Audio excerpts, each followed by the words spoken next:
The importance of dental care during pregnancy.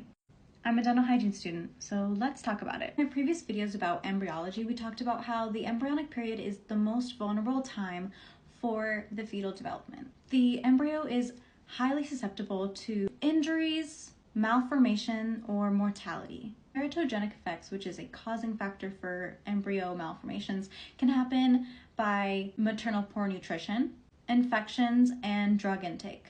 Also in the previous video, we talked about how tooth buds develop within the 5th to 6th week, and then tooth mineralization happens within the 4th to 5th month. Lips form within the 4th to 7th week, and the palate forms within 8 to 12 weeks. Cleft lips happen during the 8th week, and cleft palate can happen during the 12th week. During 2nd and 3rd trimesters, organs are all complete. There's rapid fetal growth. It's very important that mothers are taken care of with their dental implications. Studies have shown there's a strong relationship between periodontal disease and adverse pregnancy outcomes. It's very important that periodontal disease or infections and any infectious disease may be taken care of before and hopefully during to prevent potential harm to the developing fetus. It's also important that women get their immunizations prior to conception. If you don't have the immunizations during the pregnancy, the fetus can develop infections as you get sick. Is local anesthesia okay? Yes, of course. However, there's special local anesthesia that we have to use. You can use bupivacaine, lidocaine, and mepivacaine. Mepivacaine can also be used without epinephrine. We talked in the previous video, we talked about tetracycline and how it can turn your teeth gray for the baby. So that is no longer used. Some herbal supplements can also cause harm to the baby. Echinacea has been used to treat respiratory infections. However, it's been associated with infant complications including cleft lips, heart condition, and trisomy 18. Ginger may help with the nausea. However, it can also create dry mouth and dehydration. So it's important to keep your mouth nice and moisturized because dry mouth can cause cavities. This is a pyogenic granuloma. This can occur in pregnant women sometimes in the anterior region, mostly between the front teeth right here, 8 and 9, but sometimes this happens due to several different kinds of stimuli that happens.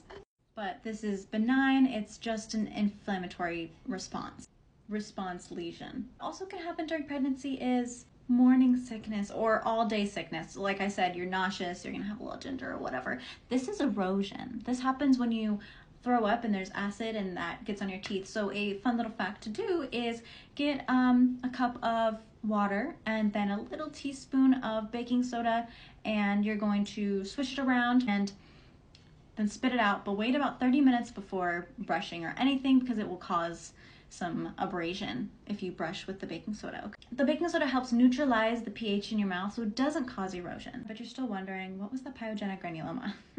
Well, so what happens during pregnancy is a lot of gingival inflammation. And if a woman before pregnancy has gingivitis, it can get worse because when a woman is pregnant, they're very nauseous, like we said, right?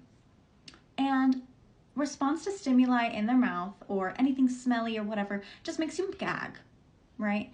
So when you have to get up and brush your teeth, you're gonna like gag a little bit. So if you're going to brush your teeth and you're trying to stick a toothbrush back there, you're gonna gag a little bit and it's gonna make you not want to brush your teeth or flossing or anything like that. So that causes some neglect in the oral hygiene factor.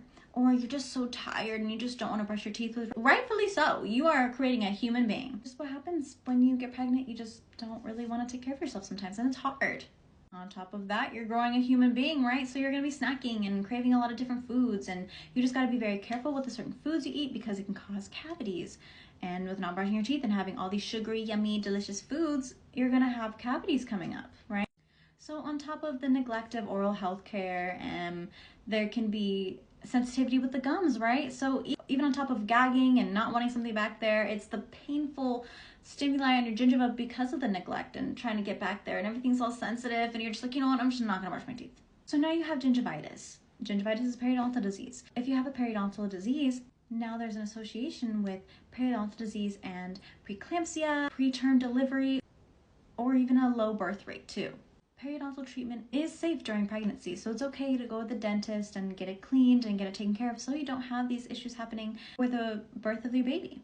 Along with periodontal treatment, you can also get restorations like amalgam filling and composite restorations. It's recommended to stay away from the silver diamine fluoride during pregnancy and staying away from elective aesthetic treatment like veneers or whitening. Fun fact, your saliva changes from the first to third trimester. You have a lower salivary pH, you're probably throwing up, the decrease in salivary calcium, and salivary phosphate, which helps build the hydroxyapatite and help the fluoride help with everything. But hope that helped shine some light on the importance of getting dental care while you're pregnant. And then next we're going to talk about infant care during their tooth development as they grow.